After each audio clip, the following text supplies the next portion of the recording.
Assalamualaikum warahmatullahi wabarakatuh. Perkenalkan, nama saya Stella Desei dari kelas 2F, jurusan Pendidikan Guru Sekolah Dasar, Fakultas Ilmu Pendidikan. Video ini dibuat untuk memenuhi ujian tengah semester mata kuliah Psikologi Pendidikan yang diampuh oleh Ibu Dr. Randa Asni Ilham, SPD, MPD. Untuk soal yang pertama, implikasi dan teori-teori belajar. Yang pertama ada teori belajar behavioristik. Teori belajar behavioristik ialah satu teori yang fokus pada hasil yang bisa diukur serta dilihat, supaya tingkah laku yang diharapkan bisa jadi rutinitas dibutuhkan pemakaian berulang serta kursus. Aplikasi teori behavioristik menginginkan hasil terbentuknya tingkah laku yang diharapkan. Pelajaran serta penilaian pada teori behavioristik akan didasarkan pada tingkah laku yang terlihat. Guru tidak bisa memberi banyak penjelasan, tetapi akan memberi petunjuk singkat yang diikuti dengan pemberian contoh lewat simulasi atau dari guru sendiri. Secara teoristik, belajar dalam konteks behavioristik melibatkan 4 unsur pokok, yaitu drive, stimulus, response, dan reinforcement. Yang kedua, teori belajar kognitif. Menurut para ahli, proses belajar akan berjalan secara baik jika materi pelajaran yang diberi berkaitan serta sesuai dengan susunan kognitif yang sudah dipunyai siswa. Dalam teori ini, ilmu dan pengetahuan itu akan dibuat dalam diri satu orang lewat proses hubungan yang terkait serta berkaitan dengan lingkungan. Yang ketiga, teori belajar humanistik. Arah proses belajar ialah untuk memanusiakan manusia tersebut. Proses belajar akan dipandang sukses saat pelajar sudah bisa mengerti lingkungannya dan dirinya serta berupaya untuk sampai manifestasi diri dengan lebih baik. Teori ini akan ambil pemikiran dari aktor belajar serta tidak dari pengamat. Guru bertindak jadi fasilitator untuk memberi motivasi serta kesadaran tentang arti kehidupan pada siswa. Teori ini mengatakan jika teori belajar apapun bisa digunakan seandainya mempunyai tujuan untuk memanusiakan manusia agar sampai manifestasi diri, pandangan diri, dan realisasi diri pelajar dengan maksimal. Dan yang terakhir, teori belajar konstruktivistik.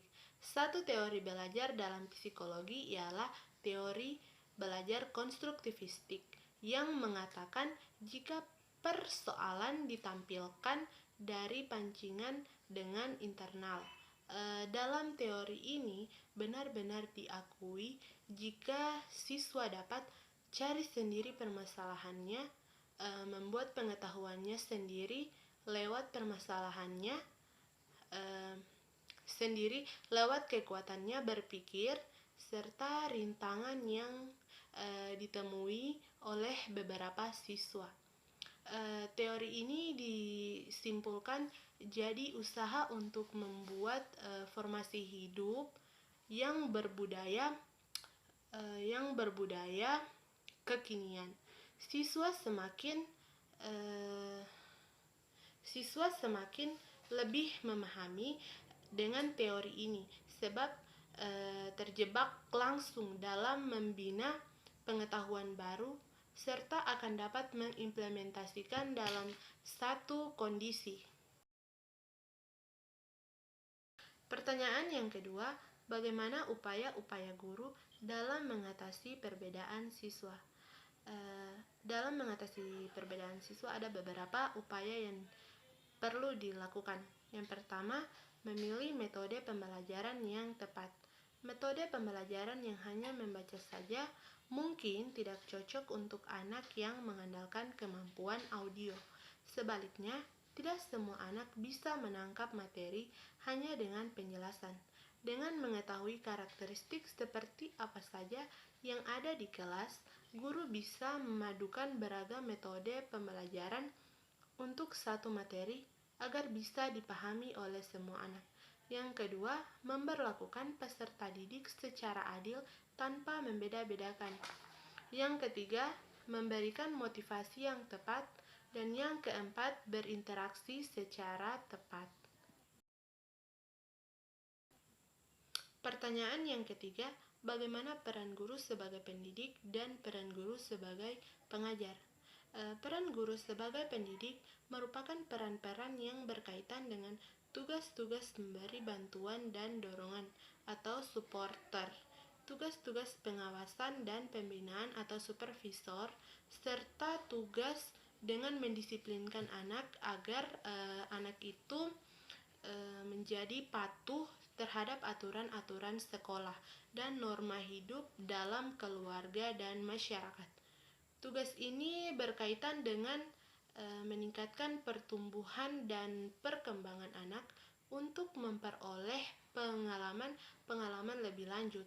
Oleh karena itu, tugas guru dapat disebut pendidik dan pemelihara anak.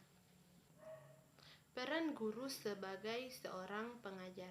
Guru adalah seseorang yang pekerjaannya mengajar, maka dalam hal ini guru yang memberi pelajaran atau memberi materi pelajaran pada sekolah-sekolah formal dan memberikan pelajaran yang diwajibkan kepada semua siswanya berdasarkan kurikulum yang ditetapkan. Guru harus bertanggung jawab atas hasil kegiatan belajar anak melalui interaksi belajar mengajar. Guru merupakan faktor yang mempengaruhi berhasil atau tidaknya proses belajar, dan karenanya guru harus menguasai prinsip-prinsip belajar di samping menguasai materi yang diajarkan. Dengan kata lain, guru harus mampu menciptakan suatu kondisi belajar yang sebaik-baiknya.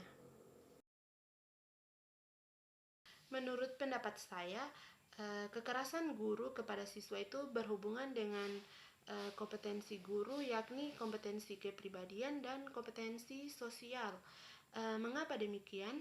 Karena kompetensi kepribadian berkaitan dengan karakter personal yang penyebabnya bisa berasal dari masalah pribadi dan kurangnya kompetensi sosial.